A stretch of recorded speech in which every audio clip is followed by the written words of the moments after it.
Exam எழுதிய ஆசிரியர்கள் சார்பாக மாண்புமிகு தமிழ்நாடு முதலமைச்சர் மற்றும் மாண்புமிகு கல்வித்துறை அமைச்சர், மாண்புமிகு நிதித்துறை அமைச்சர் ஆகிய எங்களுடைய ஒரே ஒரு கோரிக்கை என்னென்னு கேட்டால், நாங்கள் மொத்தமாக 40,135 பேர் எக்ஸாம் எழுதியிருக்கோம். இந்த பிடிடிஆர்பி எக்ஸாம் எழுதியிருக்கோம். ஆனால் வெறும் போஸ்டிங் பார்த்தோம்னா 2,222 போஸ்டிங் தான் இருக்கிறாங்க. கடந்த 10 ஆண்டுகளாக யூஜிடிஆர்பி நடத்தப்படாத நிலையில், எந்த விதமான போஸ்டிங்கும் போடாத நிலையில் எங்களுக்கு இது ரொம்ப கம்மியான போஸ்டிங்கை நாங்கள் கருதுகிறோம். அதனால் எங்களுக்கு போஸ்டிங்கை அதிக அளவில் எங்களுக்கு ஏற்படுத்தி கொடுங்க. நாங்கள் அந்த ஒரே ஒரு கோரிக்கையை மட்டும்தான் கேட்குறோம். அனைத்து காலி பணியிடங்களையும் நிரப்புமாறு நாங்கள் வந்து கேட்டுக்கிறோம். சார், இது சம்பந்தமாக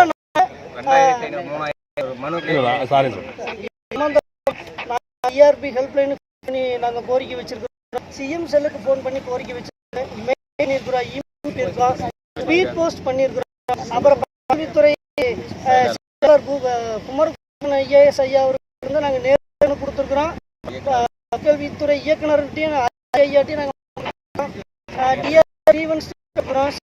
சொல்லியிருக்கிறோம்.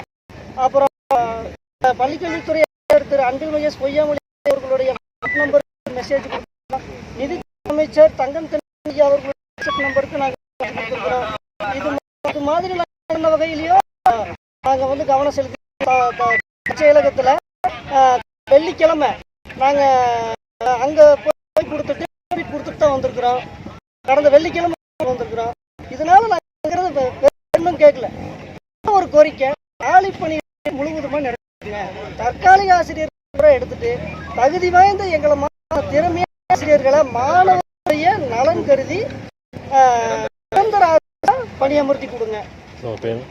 என்னுடைய பேர் குமார், ஈரோடு மாவட்டம்.